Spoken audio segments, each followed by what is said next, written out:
Neighbors say, back in the late 60s, they'd sit out on their porch and listen to them bowling next door and partying and what have you. 4 o'clock in the morning. The thing is, not only was the bowling alley closed at 4 o'clock in the morning, it had been closed for many years.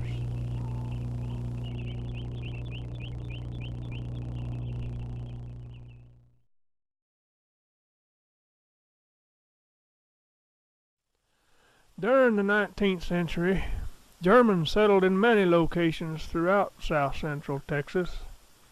The Deutsch were very big on physical fitness and would establish social clubs centered around gymnastics and other strength-building activities.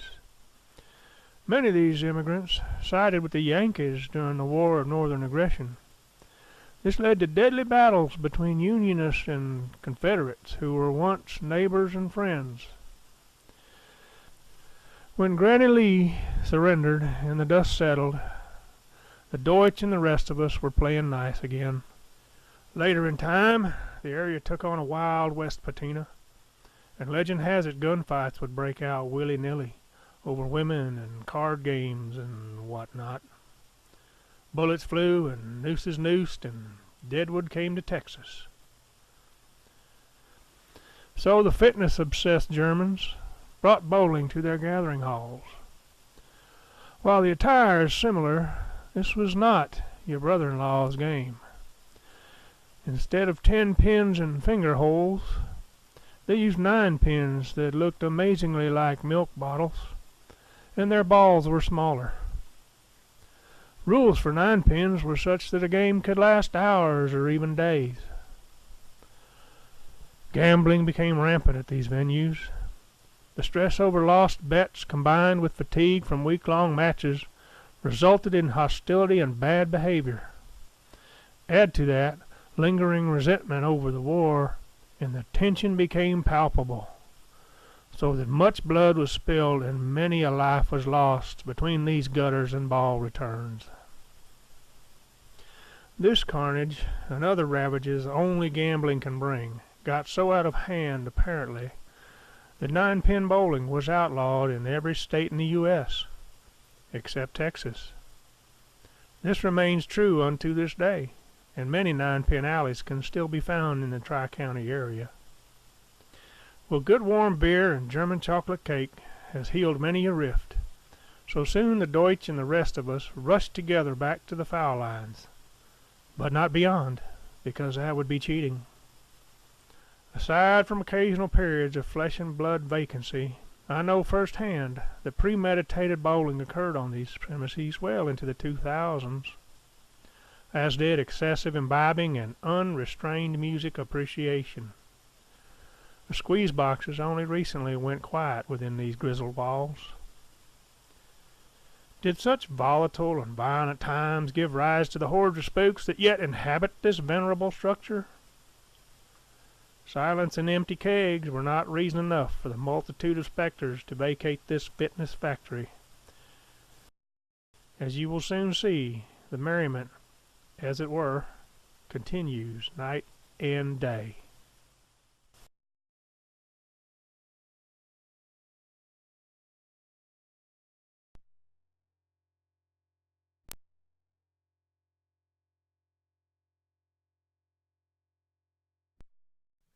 This is dust viewed in full light, that is, incandescent, with ultraviolet and infrared sources added.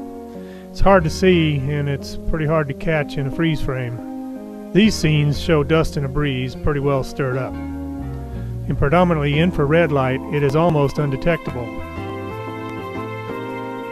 This is a bug. Note the sharp outline, erratic flight path, and speed of travel. Pretty hard to mistake this for anything besides a bug. This is what's commonly known as a spook ball, usually spherical, and notice the typical smooth trajectory and graceful movement. Unlike dust and bugs, spook balls are only visible using infrared light, which indicates that it's a source of heat or other energy.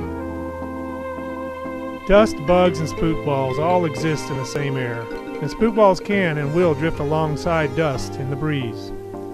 Notice, however, that often, while several are moving seemingly in unison, one will pass through the same space in the opposite or a perpendicular direction.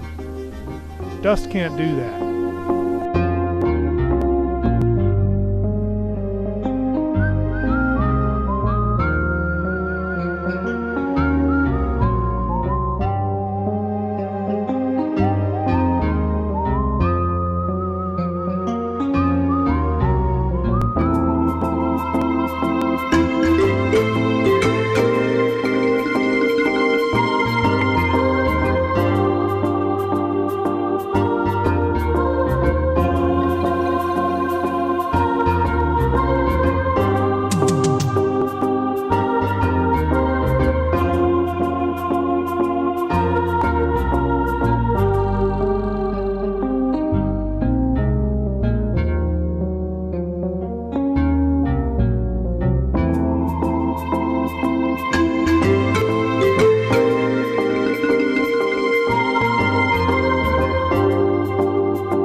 What is a spook ball?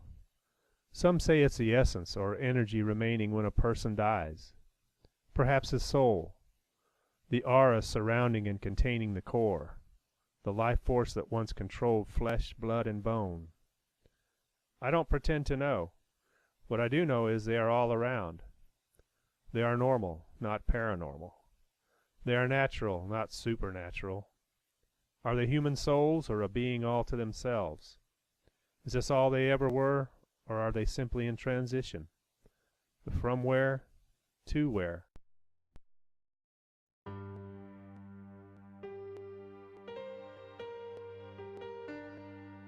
Do they communicate, cooperate, collaborate?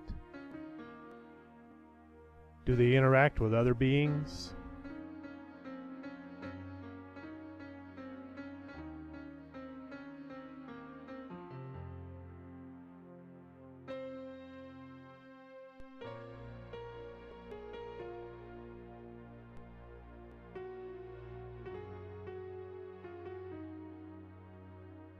Are there different species or races of spook balls?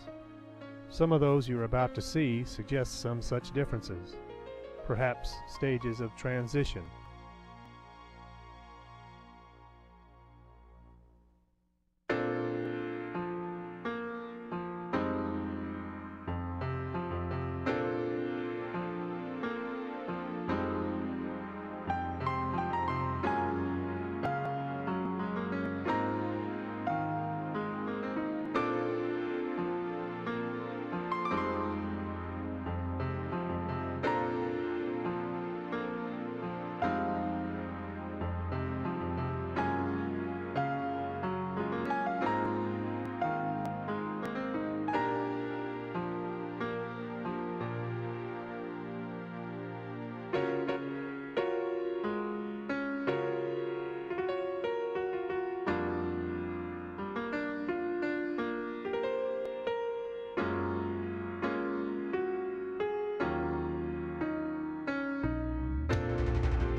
Polter is a German word meaning noisy.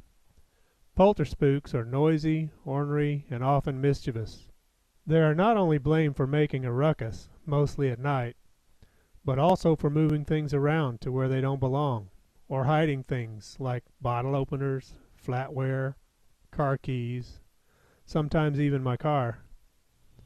The racket you're about to hear is but a small sample from the 400 plus hours of video and audio recordings collected here. It goes on at all times of the day, but usually when the building is bereft of persons with pulses.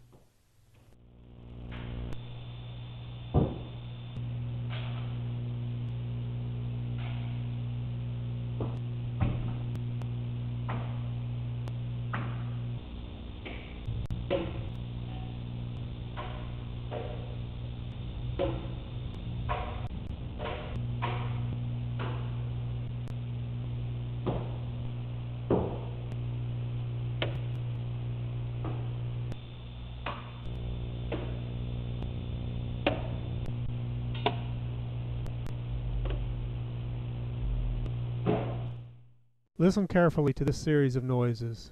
The music is coming from outside, but inside it sounds like someone's playing pool, without a pool table.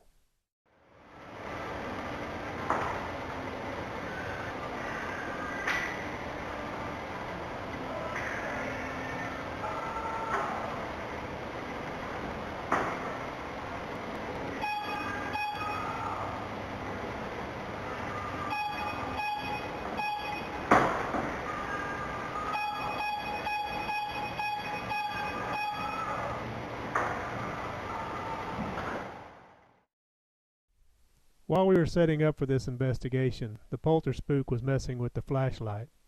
That is, whenever we weren't looking. This is a simple mag light that illuminates when the end is twisted.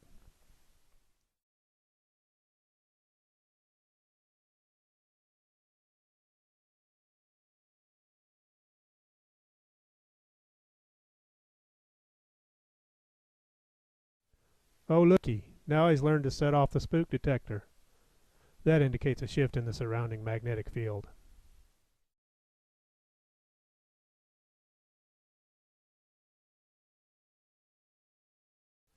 I guess the flashlight is more entertaining. Come on, one more flash. Thanks.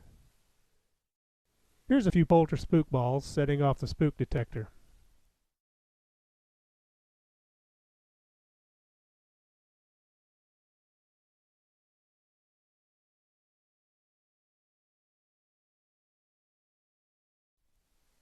Then, as they rise from the table, they head towards the camera and interfere with the reception. Those mischievous little polter spook balls.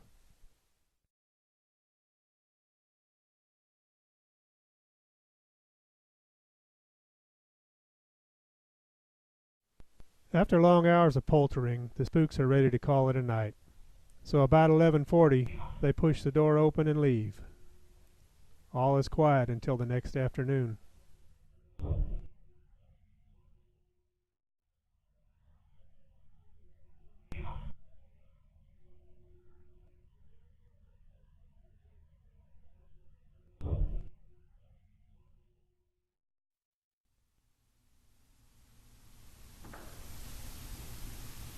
Another night, a couple times, it sounded like someone or something really wanted to open that front door.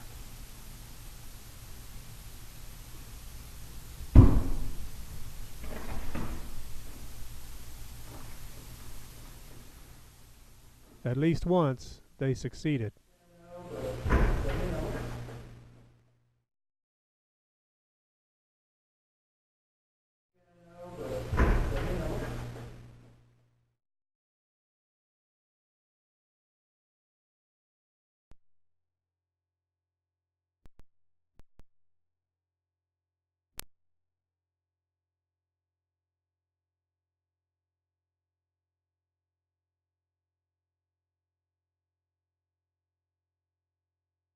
Communicating with spooks is tricky, and responses are sketchy at best. Rarely do you receive a clear, concise answer to a query. There are several methods we use to make contact. Each has its drawbacks, and we can't do much to force information out of unwilling spook subjects. Are you a man? Flash once for yes, twice for no. While spook detectors will indicate the possible presence of a spectral spirit, Are you male? the flashlight is better for direct communication. Still, the utility is limited. Are you glad to be here? Once for yes, twice for no. Yes and no, and how many is about it. Are you glad to be here?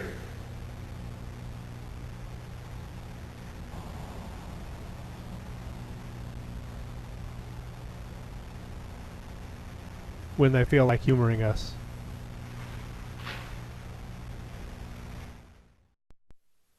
A device known as a spook and spell will translate an ethereal exclamation into text. It is subject to a narrow range of accents and language, and is limited to an onboard word list. Most responses seem unrelated to the question asked. Several ad hoc interrogations were administered during our visit to the Alley of the Dead. Direct answers and usable information were seldom forthcoming, and often they simply repeated a word the interrogator said. How many spirits are here?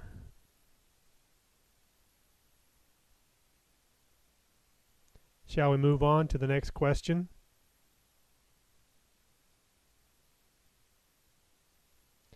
Are there any 9-pin bowlers here?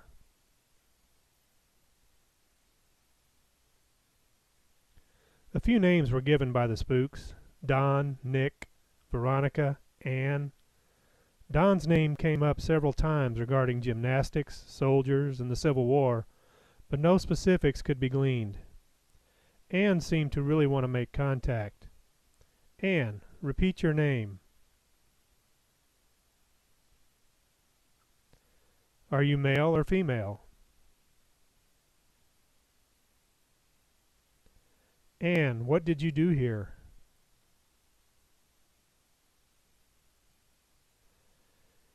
Anything else you want to tell us?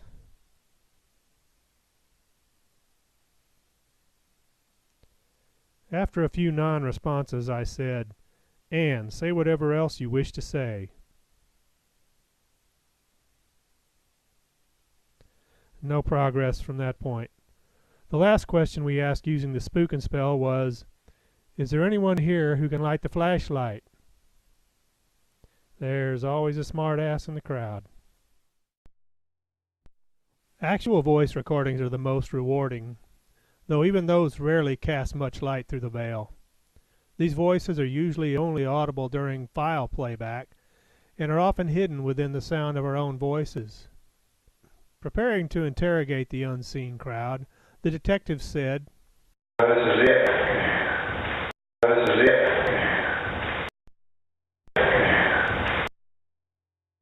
Asking a simple question, we wanted a simple answer. Is there someone here besides Albert. myself? Receiving a meaningless spook and spell response, the detective protests. I don't get it.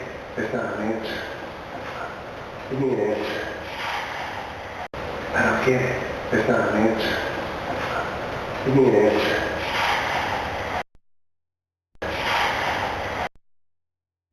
Is there someone here who can operate a flashlight? Requesting a flashlight response, the detective turns his flashlight on, then off.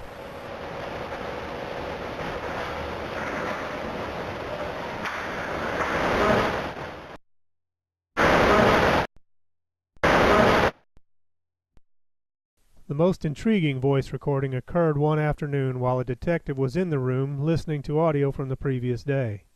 With headphones on, he was totally unaware at the time that the camera mic across the room was picking up these sounds.